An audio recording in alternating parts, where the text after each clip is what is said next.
dirais que discernement veut dire faire la part des choses. Le mot discernement, on le rattache souvent au grec diakrinein. Diakrinein, ça peut vouloir dire faire passer au crible, dia à travers, krinein, c'est le crible, c'est-à-dire c'est le tamis dont on se sert pour tamiser du sable, etc. Donc il y a ce qui passe au travers, il y a ce qui reste. Et c'est pour faire la part des choses entre ce qui passe et ce qui reste. Ou alors c'est aussi sous-peser, voir le poids relatif de deux choses, qu'est-ce qui est plus lourd, qu'est-ce qui est moins lourd.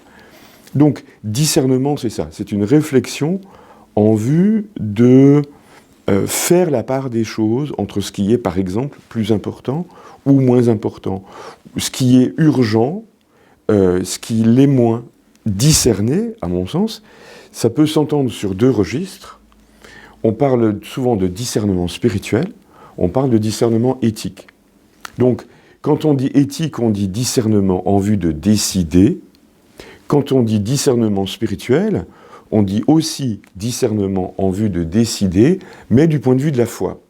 C'est-à-dire que du point de vue de ma relation à Dieu, qui est une foi dans le Christ et qui est médiatisée aussi par la présence et l'action de l'Esprit, quand je fais un discernement spirituel, je me demande, est-ce que là, dans la situation où je suis, l'Esprit Saint m'appellerait à prendre telle ou telle décision ? Les critères du discernement vont pas nécessairement être les mêmes, quoique, mais ça demande à être articulé. Donc, quand je dis discernement éthique, je me pose la question fondamentalement, qu'est-ce qui serait le bien à faire dans telle ou telle situation ? Qu'est-ce que représenterait le bien des personnes qui sont impliquées dans une situation ? Et quel est le bien le plus urgent ou bien le bien le plus excellent, le plus important ? En termes de critères de discernement, l'enseignement social de l'Église a les différents principes d'enseignement social. Voilà. Et par exemple, si je prends le principe dit de subsidiarité, c'est celui qui focalise sur la responsabilité des personnes. Si j'ai une décision à prendre, qu'est-ce qui fait que, quelle décision va permettre à chacun d'exercer toute sa responsabilité ? Ça va être un critère. Pour certaines situations, dans l'enseignement social de l'Église, on parle de l'option préférentielle pour les pauvres. Donc si j'ai affaire à un groupe humain, quels sont ceux et celles qui seront en situation de plus grande pauvreté ? Et si ma décision implique l'ensemble des membres d'un groupe, qu'est-ce que donne l'idée de faire en sorte que les plus pauvres de ce groupe, et là on ne parle pas que des pauvres matériellement parlant, que les plus pauvres de ce groupe soient les plus favorisés par la décision. Voilà, par exemple. Il y a d'autres principes d'enseignement social, mais à chaque fois ces principes sont des indications dans le sens de la décision vers le bien. Voilà.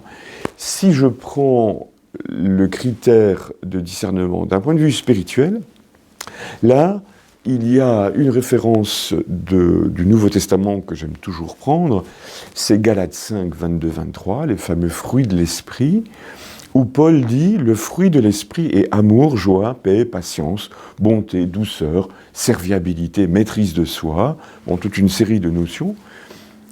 Si je suis du point de vue de la décision spirituelle, et si j'essaie de savoir quelle peut être l'impulsion que l'esprit me donne pour prendre une décision, eh bien, quand cette impulsion mène vers de l'amour, de la serviabilité, de la douceur, de la maîtrise de soi, etc., là, je me dis, je suis dans un climat intérieur qui est un climat favorable et une sorte d'indicateur que c'est pas incompatible avec la présence de l'esprit que de prendre une décision dans le sens de la paix.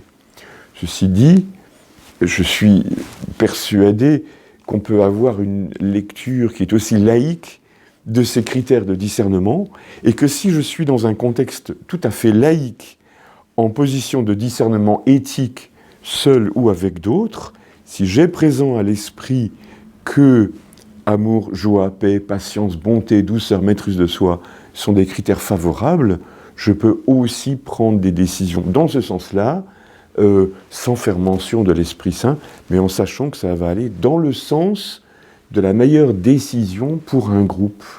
Et là, l'enseignement spirituel de l'Église donne aussi des critères pour des décisions éthiques qui sont prises dans un contexte qui n'est pas forcément un contexte de spiritualité.